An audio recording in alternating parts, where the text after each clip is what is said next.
10 fakta tentang Dimas Derajat. Ayahnya lulusan Primavera, 2 periode Timnas Indonesia U19, prajurit TNI Sersan 1. Sudah lama Timnas Indonesia tak memiliki penyerang yang begitu komplit seperti Dimas Derajat. Penyerang asal klub Persikabo 1973 itu berhasil membuktikan dirinya sebagai pemain nomor 9 terbaik di tanah air untuk saat ini. Tak hanya handal dalam mencetak gol, pergerakan tanpa bolanya berhasil melubangi pertahanan Curaçao. Dengan body shape yang baik, Dimas berulang kali menjadi pemantul bola bagi rekan-rekannya saat mengawali serangan. Satu assist yang diberikan kepada Mark Klok sekaligus menunjukkan kematangannya sebagai penyerang modern. Ia mampu menarik lawan keluar dari posisinya dan memberikan kesempatan kepada rekannya melakukan tugasnya.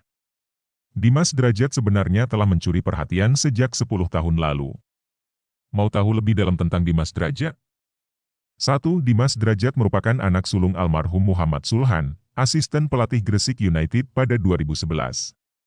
Sulhan pernah menjadi bagian dari timnas PSSI Primavera angkatan pertama, yakni timnas usia muda, 19 tahun, yang digembleng di Italia. 2. Dimas adalah striker yang bergabung dalam timnas U19 Indonesia 2 periode. Pertama, ia menjadi bagian dari skuad U19 era Indra Syafri di Piala AFF U19 tahun 2013 dan kualifikasi Piala AFC U19 2014. Usianya masih 17 tahun kala itu. Dimas kembali masuk ke timnas U19 era Fahri Husaini. Namun, mereka gagal tampil di Piala AFF 2015 dan kualifikasi Piala AFC U19 akibat sanksi FIFA. 3. Dimas mencetak 4 gol saat Timnas Indonesia U19 melakukan tur Timur Tengah 2014. Gol pertama Dimas di Jazirah Arab ke gawang Oman, saat itu mereka menang 2-1. Kemudian saat Indonesia mengalahkan WA 4-1 dan 2-1. Dimas juga membukukan gol saat Indonesia ditahan imbang 2-2 melawan Al-Shahab U19.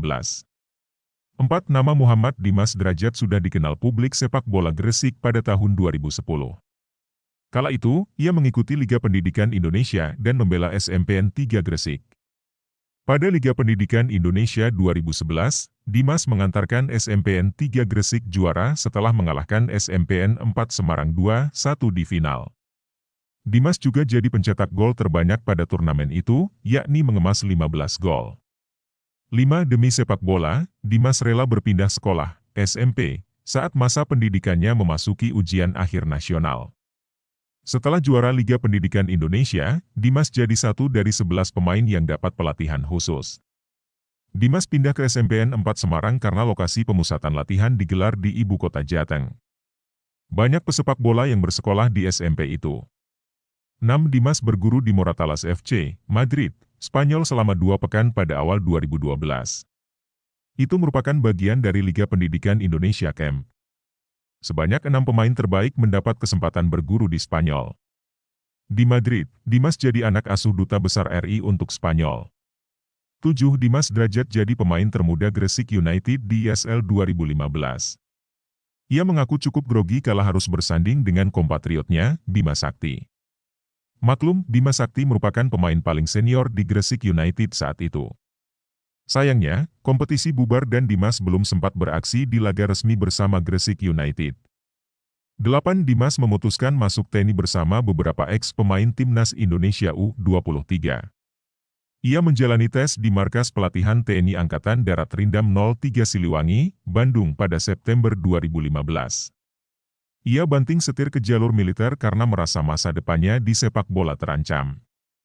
9. Muhammad Dimas Derajat gabung klub yang saat itu dikelola Edi Rahmayadi, PSMS Medan, setelah ia resmi jadi prajurit muda TNI Angkatan Darat. Setelah itu, ia gabung PS TNI di Piala Jenderal Sudirman. Sampai sekarang, dia tetap di PS TNI yang kini menjadi Persikabo 1973. Ia kini berpangkat Sersan 1. 10. Dimas satu-satunya pemain Timnas Indonesia U19 angkatan Evan Dimas yang dipanggil Shin Taeyong sejak kualifikasi Piala Asia.